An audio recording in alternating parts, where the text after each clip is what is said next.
Welcome to Ag Matters, covering positive agriculture stories from across Alaska on Big Cabbage Radio.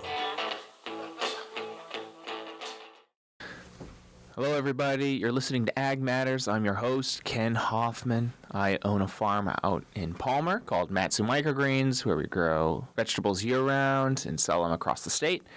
But I'm also the executive director of the Alaska Farm Bureau. And what's interesting, I just got back from American Farm Bureau Convention. I was reminded that there are nearly 6 million members in Farm Bureau, and that even though we feel a little isolated here in Alaska, we have a large network. And so I would recommend everybody to join the Alaska Farm Bureau, whether you're a farmer or not. If you're a farmer, of course, join, because it's a great group of people to be a part of. But if you're not a farmer, you can join and just support our cause and come to our meetings and let us know what you can do to help the cause. So we want more agriculture in Alaska. All right, so we've got a agricultural leader here in the studio today. We have Brandy Jo Nyberg. Brandy, how are you doing? I'm doing great. How are you? Great. All right, so I'm going to interview you today about your farm. So tell us about how you got into agriculture, how you ended up in Alaska, and how you started your farm. Sure. Well, I own Sauntering Roots Farm, which is also in Palmer. I grow on 2 spots. The main space is my home plot in the Butte, and then I also grow on a plot at Outer Springer Loop. I did not grow up farming. My parents never had a garden, and in college I lived in a big house, and some of my roommates had a garden. This was in Florida. Florida, okay. So we were growing watermelons and tomatoes and things. A little warmer. A little warmer, yeah. And I just was really interested in it, and my background was in wildlife ecology. I love to be outside and work with my hands, and eventually, I was bouncing around working seasonal jobs, and I became more interested in learning how to grow more food for myself. And I started volunteering at a farm. This was in North Carolina. Okay. All year long operation. He did a lot of greens through the winter season, and it turned from more of like a casual, every so often volunteering to several times a week to finally getting paid some. But he was very discouraging in terms of making a career out of it. Mm-hmm. And then I was in Fairbanks and started working at Calypso Farm and participating. How did you get to Fairbanks from North Carolina? I had bounced around a lot, and I'd previously worked in Alaska. Okay. In the interior, and I always had it in my mind that I maybe wanted to go back. And so I went to graduate school there. Again, not agricultural related, but I started working at Calypso Farm and participating in some of their educational courses more geared toward farming. And they were extremely encouraging. You should absolutely farm. Alaska needs more farmers. And decided to go for it. Okay, sounds good. So in agriculture, there's the big farms and then there's the little farms. And most people, when they think of farming, they think of hundreds and hundreds of acres and giant tractors and huge landscapes. Is that what you're doing out in the Butte or Outer Springer? No, it is not. I love that question because, yes, I remember when I first started my farm, which a little context on that too. So this will be my 6th year in operation I'm going into, but only my 4th year here in Palmer. I originally started the farm in the lower 48 on some land that my husband grew up on because we couldn't afford land. Yeah. And when I started the farm, I remember everybody said, "So what kind of farm do you have?" And I was like, "What do you mean?" Especially getting a lot of my hands-on work at these like really small diversified farms that didn't even use like tillage. I didn't spend any time on a tractor. I was like, "What do you mean, what kind of farm?" And they're like, "Well, do you have cows? Do you grow corn?" This was in the lower 48. Yeah. So they asked about corn. What do you grow? And I'm like, "Well, if there's a vegetable and you name it, I grow it. I don't know. There might be like 2 that I don't grow." And just trying to really explain to people the kind of space I'm working on. I do what's called bio-intensive farming. So I am growing really intensively, and you can grow the same amount of food on 1 acre, like the style that I do, is probably 5 or 6 acres tractor farming. Wow. And why do you think that is? I'm growing really densely. You don't have to have, my beds are 30 inches across. My pathways are teeny tiny because I just need to walk through them. And I'm growing 6 rows of carrots on 1 bed. And I don't need the space for the mechanics. The only time I use equipment in the soil is to initially break ground and till it and build my little mounded beds. I mean, then obviously I use other machinery, chainsaws and whatnot. But you don't want to be bound by your equipment. Correct. Yeah. And I'm growing on probably a half acre or less. Here in Alaska. here. Oh. And yeah, when you look at my garden space, it's almost more like I call it like a magical fairy garden. I've Yeah. got flowers on the end of the beds, and like I Flowers said, on the end of the beds? yeah, just for myself. It Okay. creates beauty and the pollinators, and 30 plus different vegetables. So there's so cool. many different things going, which also then requires a lot of skill because you have to know how to care for all of those things Yeah. and harvest all those things and keep them until they're at market, which is usually just the next day, but still. They all have different needs. Yeah. So half-acre farm. So it's not hundreds of acres. That's just crazy. Some people probably have never heard of anything like that.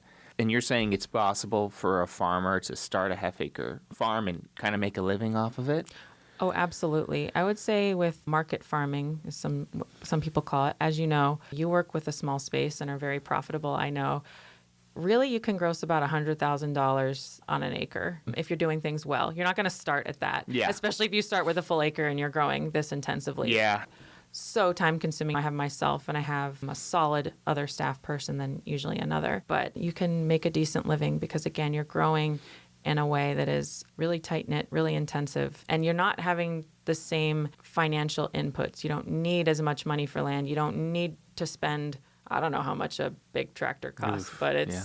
my little walk-behind tractor, which I have the nice walk-behind BCS? tractor. I have a BCS and like Oh. one of the good models. You know, after everything was said and done, it was like, what, like $5,000 to $6,000 as Yeah. opposed to $50,000 to $60,000 or more. Yeah. So the inputs are very different, and then it's easier to grow slowly. Oh, well, let's add another caterpillar tunnel this year, which then costs money, but you make it all back instantly, not having to take out large loans Yeah. and whatnot. Yeah. So I know you run a farmer's market as well. And let's say a young person comes up to you and says, I want to be a farmer here in Alaska. What would be the step-by-step that you would give them to start a small farm like what you have? I would say the first step would be to get hands-on experience working on the type of farm that you would like to work at, because of the type of farming I do is different than what you're doing, and then is different than, say, one of the big tractor farms. And so you need the skill set for what it is that you plan on doing, and getting that hands-on experience cannot be replaced. And then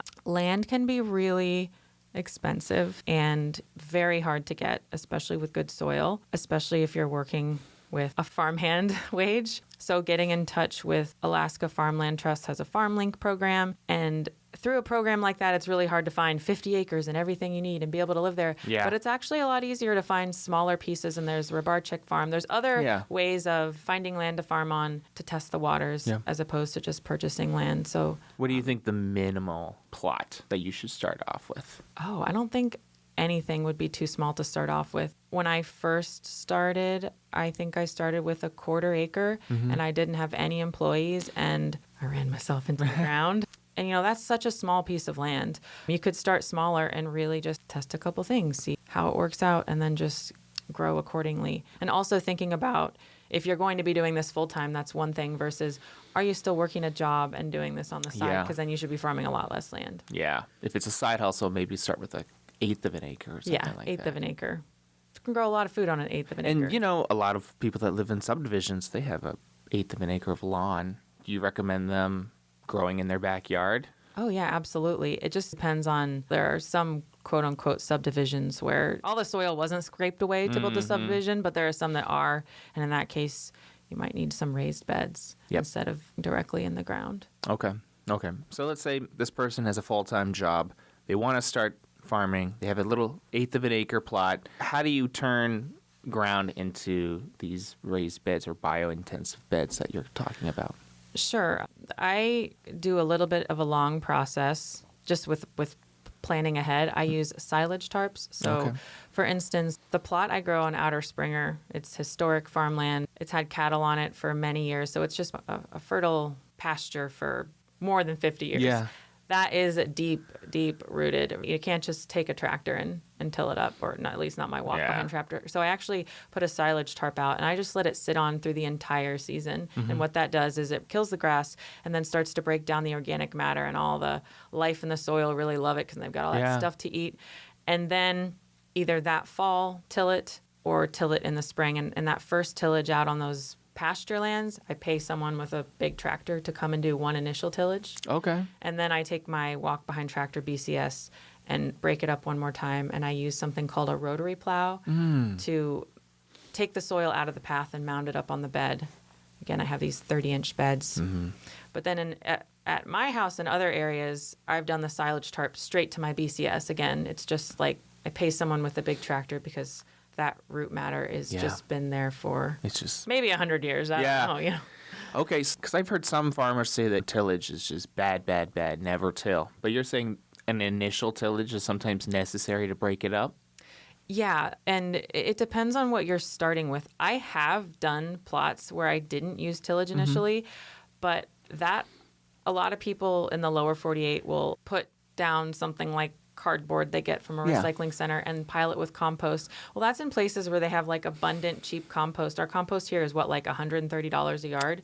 Yeah. It is really amazing compost from Sisseton Organics. I definitely use it, but I cannot afford to build my beds with the compost. Yeah, with pure compost. Yeah, I do use an initial tillage in building those beds and breaking up the sod or whatever was there before. But I am like I would say no to low tillage. Probably every certain chunk of years, I might have to use that rotary plow again to reform the beds if they eventually start to sink in. And a rotary plow is not a rototiller. It's not a rototiller. No, it's shooting soil out of the side. So like imagine me walking in a straight line and it's shooting all the soil it's taking from the pathway and it's shooting it out to one side. So it's like mounding it up on the bed and then I go down the other side and shoot it back that way. So it's just doing like a very straight line. Okay. You can dig a furrow with it. Yeah. And do you have like a power harrow? I know that's another machine that people use on the top of the bed. I don't have a power harrow. I would like to. It's a very expensive tool. It would probably end up like saving me a lot of time and labor. But there is something I really enjoy about not using all the machines. Like it's super peaceful. It's super quiet. I love to use my BCS sometimes. I feel powerful. I feel like I'm in charge, you know? But then I was like, oh, this part isn't working, or I got to get more gas. And there's always like a little hiccup in it. I hate the smell, and it's loud and it vibrates, you know, and there's just something so peaceful about not having all that noise and that exhaust. And in the spring, instead of tilling, I do aerate the soil. I'll use something called a broad fork. Oh, okay. Basically looks, like a fork. Big giant fork that I put in the ground and I stand on and I pull back. So I'm just adding a little bit of air to the soil for especially, you know, those like root veggies that I want them to grow deep down. Yep. Okay, so you build the beds. What crops are you choosing? Say on an eighth of an acre. So probably not all 30, but what would you say the top 5 or top 10 would be that people should start here in Alaska, let's say in Palmer? I don't know that I could answer that question because I feel like it would really depend on your market. If you're going to sell at a physical market, or if you want to sell to restaurants, or you want to do a CSA. I know like you and I are very different, and like you are very good at the narrowing down your crops. I think you do a lot of different microgreens. Yeah. But like in the field, and I'm like, I want to grow everything. And salad greens can be really profitable, but at the farmer's market that I sell at, a lot of the farmers always have greens in the spring, and it's not like you can sell an unlimited amount of greens. There will be weeks where I contact chefs or I sell it through a program that I can get it to, you know, a food bank. So I think it would really depend on just how your sales avenues. Yeah. I would definitely grow things that grow well here. Like I wouldn't do tomatoes unless you have a heated space, because it's very risky even in a heated space if we have a really overcast summer. So I would say doing quick to mature crops where you can do many successions. Like I do 10 successions of mesclun mix. I do 10 successions of radishes. I'm seeding both of those crops every 10 days in the summer. Every 10 days. Okay. Yeah. And some of those successions, like you got to know radishes, they don't like the heat and they don't like a perpetual sun. And there are usually like 2 sets of radishes in the middle of the summer where really I get pretty low yields compared to like every single radish being harvested in the spring and the fall. So thinking about that and timing.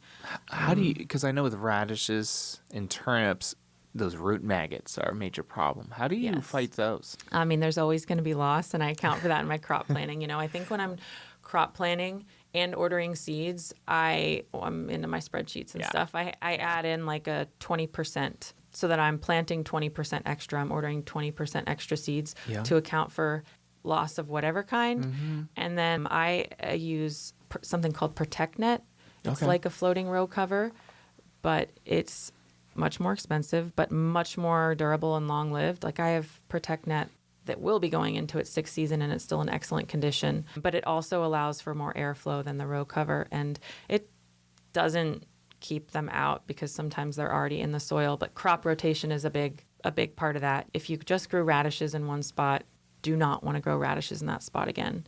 I try to have radishes following, say, where salad greens were or something. And then I pay attention to that a lot with all of that brassica family. So we're talking like broccoli and cabbage and kale, and the radishes and the turnips that maggots love.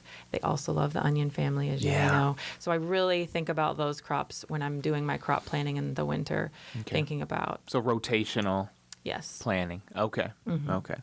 So for like a new farmer, you said something about CSA and restaurants and farmers market. Which one do you recommend a new farmer to kind of start? Do you think a farmers market is maybe the easiest? I think a farmer's market is the easiest because I'll preface this by saying I feel like there is a huge potential in our area for CSA. There's not a lot of CSAs left. Every time my farm has one, we sell out so quickly.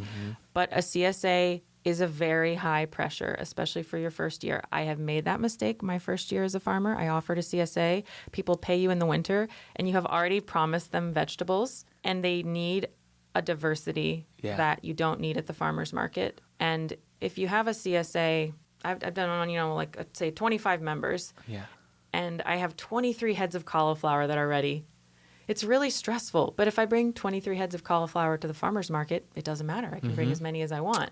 So the CSA is a very high stress because you need a certain amount of everything and a certain amount of diversity of crops, 5 to 7 different crops per week. But if you were interested in doing a CSA, I would just say like really low stakes, like 3 to 5 CSA members, make them people you know. So if there is some variation, just say, hey, you didn't get broccoli this week. I gave you cauliflower instead. We'll switch it out next week. Yeah, that's good. Okay. So let's say farmer's market. What are some tips that you would give a new person to start at a farmer's market? Show up early. How many tables should they get? Should they have a sign? How do they, put their produce on the table? What are some tips you have?